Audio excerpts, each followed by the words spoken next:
Y'all give it up for Megan Whitaker.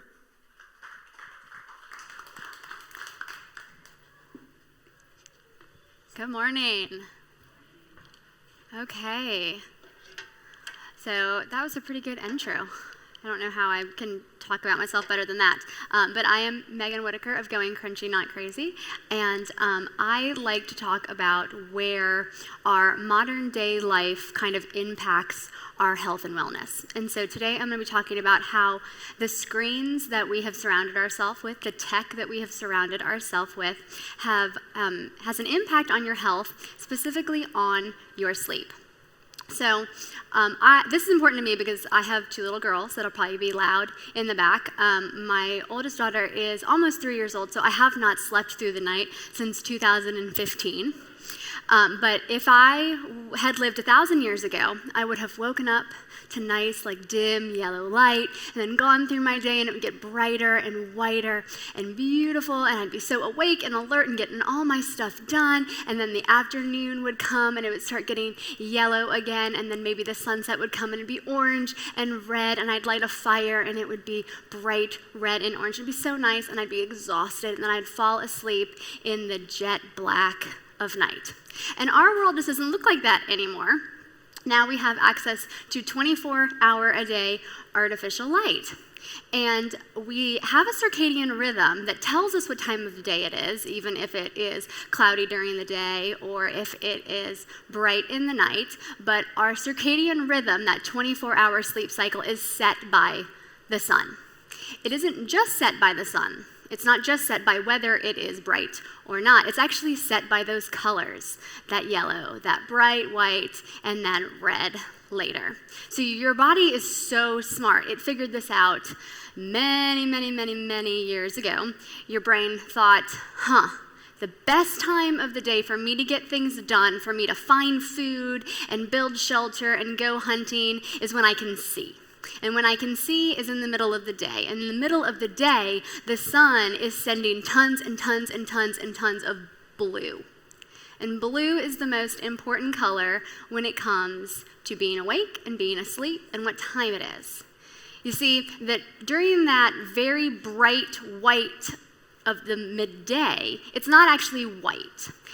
White light is all of the colors of the visual spectrum at the same time. If you remember way back to like elementary school, middle school science, when you did prisms and light, and you think about Roy G. Biv, red, orange, yellow, green, blue, indigo, violet, when all of those colors happen from the sun at the same time, we get white light. In the morning when it's yellow, in the afternoon when it is red, it is actually because we are filtered some of the blue out.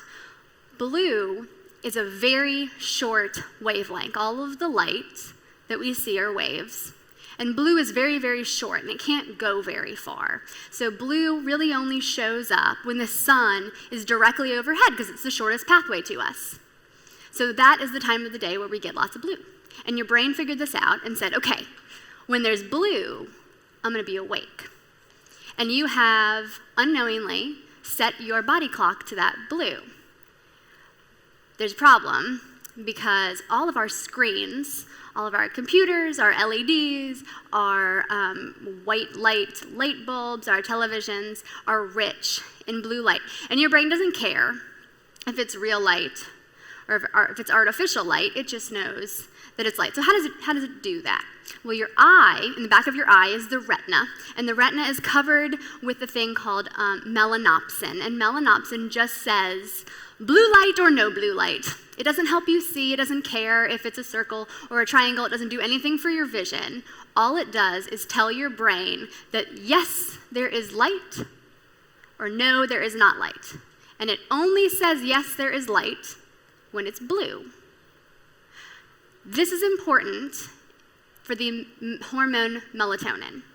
If there's melanopsin, if there's blue light, there is no melatonin.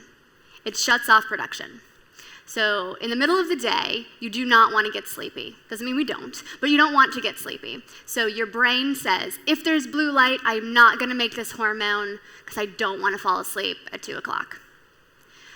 So at 6 o'clock, I'm looking at my phone. I'm looking at my television. I'm doing all the things, and I've got tons of blue light. And my brain is saying, blue light! It must be noon. And so we don't make any melatonin. So this is why if you ever went camping as a kid, or if you went stargazing, I went stargazing when I was in Girl Scouts, and they gave us red flashlights. And they told me it wasn't going to mess up my night vision. Animals also don't get messed up by red lights, so sometimes in wildlife preserves and things, rangers will have red flashlights, things like that. That is because red light doesn't do this to your brain. Your brain doesn't care if it can actually see something, as long as it's not blue. So when red lights are on, or orange lights are on, you're still producing melatonin, even though you can see. But once those blue lights come on, the melatonin stops. You're actually blind to red light when it comes to day and night. So all of our screens have been enriched with this blue light because it looks more like natural daylight. It doesn't strain our eyes as much, and before we realized that blue light was important, we worried about our eye strain. And so everything that we made to mimic the natural white light of the sun. But research is showing now that it takes 2 to 3 hours with little to no blue light around us for us to have enough melatonin to fall asleep. So you need 2 to 3 hours of no LED lights, no screens, no phones, no televisions to have enough melatonin for you to close your eyes and fall asleep.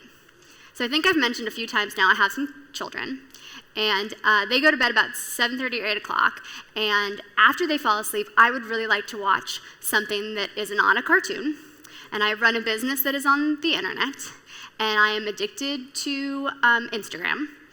And so I do that for a couple of hours, and then at 10:30, when I'm so tired that I can't keep my eyes open anymore, I lay down, and then I go, what do I need to buy at the grocery store tomorrow? Did I pack London's lunch? What am I going to do in the morning? And I can't fall asleep, and I'm so tired because my brain has no idea that it was supposed to calm down and go to sleep. So my body may be tired. I may have lots of sleep pressure. I may be absolutely exhausted, but my brain wasn't ready. But like I said, I want to do things after my children go to sleep, and I'm not going to give up my television or my Instagram. So don't panic. I'm not going to tell you that you need to do that. I'm going to tell you there's a couple of really good ways to trick your brain and make sure that you're not going to hit your retina with those nasty melatonin-reducing blue lights. First, we're going to talk about my favorite, and you guys are going to think that I look real good. Whoop. Ready?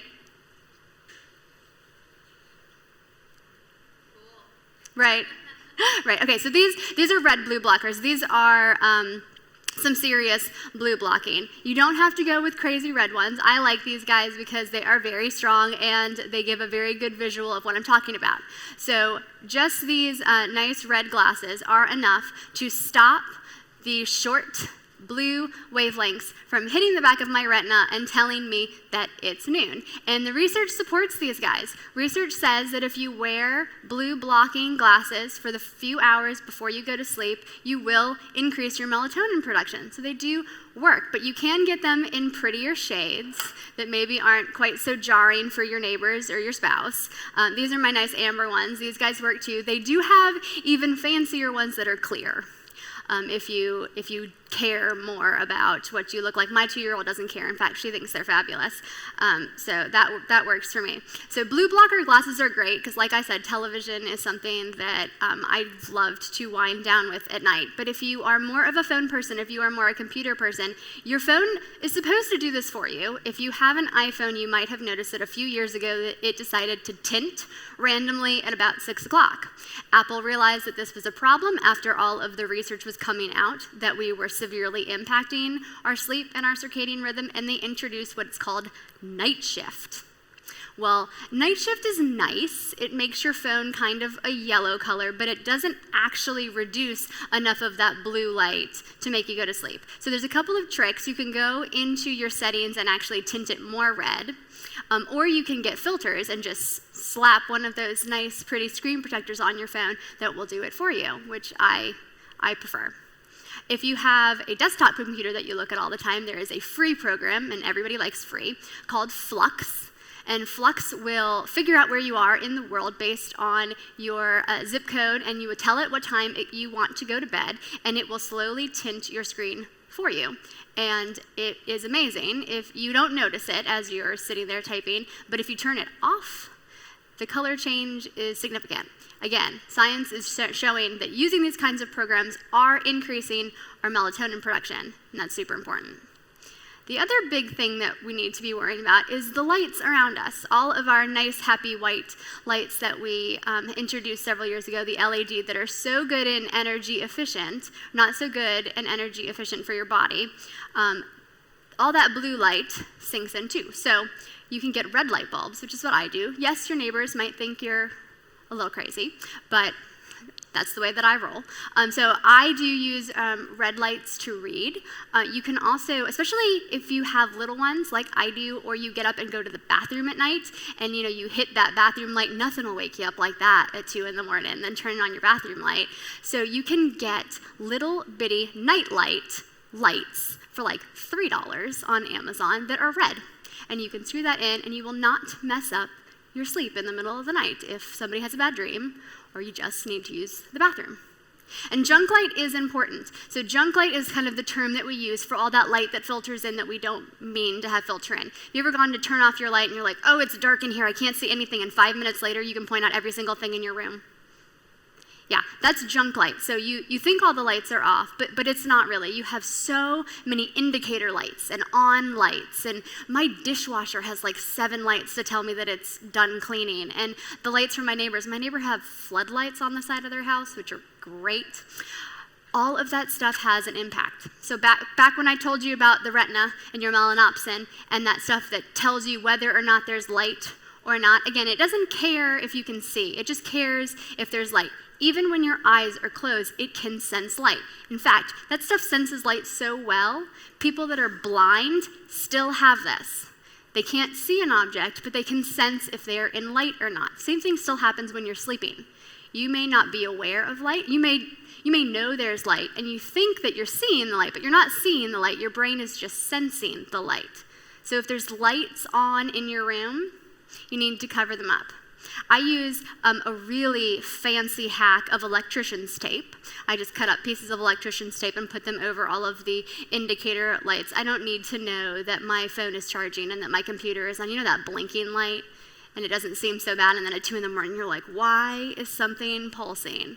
Those are LED lights. They're LED lights for a good reason. They don't burn out. But man, they are bright. You can see those things from space. All you gotta do is cover them up or unplug it. Either or. So you can also live like they did 1,000 years ago and light a whole bunch of candles. But like I've said a few times, I have children, so there's no candles in my house. But all you gotta do is think about what they would have done 1,000 years ago and think about what has blue. If it is bright and white and beautiful, it's blue, and it's going to keep you up. So remember that next time you're scrolling through your phone. You can still scroll through your phone. Just carry some protection. If you have any questions, I threw a lot of science out. Please come see me. I'm at the Going Crunchy Not Crazy booth. You can find me, like I said, on Instagram. And I would love to meet you all and say hi. So thank you so much, and enjoy the rest of your day.